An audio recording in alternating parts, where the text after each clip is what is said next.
सटवाईची कथा. मित्रांनो, आपल्या लोकजीवनात अनेक देवतांना मानाचं स्थान असतं. पण काही देवता या केवळ एखाद्या वेळीच सन्मानाला पात्र ठरतात. एरवी त्यांचा नामोल्लेख हा कायमचा उपरोधाने होतो. अशीच सर्वांचं दैव्य लिहिणारी पण स्वतः मात्र या उपरोधाच्या बाबतीत दुर्दैवी ठरलेली देवता म्हणजे सटवाई अर्थात षष्ठी. सटवाई ही मूळ प्रकृतीच्या 6व्या अंशापासून प्रगट झाली म्हणून तिचं नाव षष्ठी. ती विष्णुमाया रूपिणी आणि ब्रह्मदेवाची मानसकन्या आहे. तिला स्कंद कार्तिकेयाची शक्ती मानतात. बाळाचं दैव्य लिहिणारी देवी म्हणून तिचा लौकिक आहे. मांजर हे तिचं वाहन आहे. जन्मानंतर 5व्या रात्री बाळाचं नशीब लिहायला ती येते. महाराष्ट्रात 5व्या दिवशी संध्याकाळी तर गुजरातमध्ये 6व्या दिवशी षष्ठी पूजन करतात.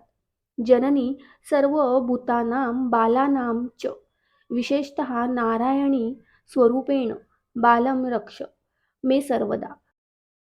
अर्थात सर्व जीवांना विशेषतः लहान बाळाला आईसारखे सांभाळणारी नारायणी स्वरूप अशी ती सटवाई माझ्या बाळाचं रक्षण करो असं मागणं मागितलं जातं.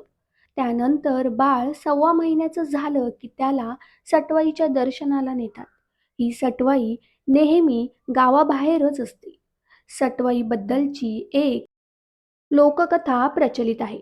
रोज रात्री आपली आई कुठे जाते असा प्रश्न सटवाईच्या मुलीला पडला. तिने आईला याबाबत विचारले तेव्हा तिने तो विषय टाळला. परंतु मुलीच्या हट्टापुढे तिचा नाईलाज झाला. मी जन्मलेल्या मुलांचे भविष्य लिहिण्यासाठी जाते असे उत्तर दिले. तू दुसऱ्यांचे भविष्य लिहितेस, मग माझे भविष्य काय आहे? सटवाई म्हणते, तुझे लग्न तुझ्या पोटी जन्मलेल्या मुलाशीच होईल. हे ऐकल्यानंतर लग्नच न करण्याचा निर्णय ती मुलगी घेते. काही दिवसांनी एक राजपुत्र तिच्या झोपडीजवळ नदीकिनारी पाणी पिण्यासाठी येतो. योगायोगाने राजपुत्राने चूळ भरून थुंकलेले पाणी तिच्या पिण्यात येते. त्यामुळे तिला दिवस जातात. कालांतराने तिला मूल झाल्यानंतर ती जंगलात टाकून देते. ते मूल एका राजाच्या हाती लागते. तो त्या मुलाचे संगोपन व पालनपोषण करतो. तो मुलगा मोठा झाल्यानंतर शिकारीसाठी एके दिवशी जंगलात जातो.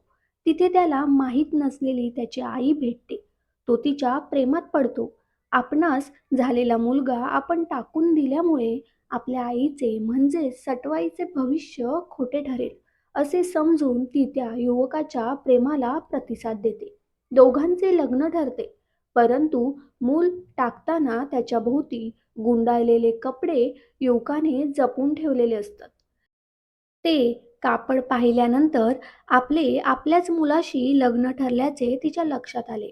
थोडक्यात सटवाई सांगत असलेले भविष्य कधीही खोटे ठरत नाही असा या कथेचा आशय आहे. धन्यवाद.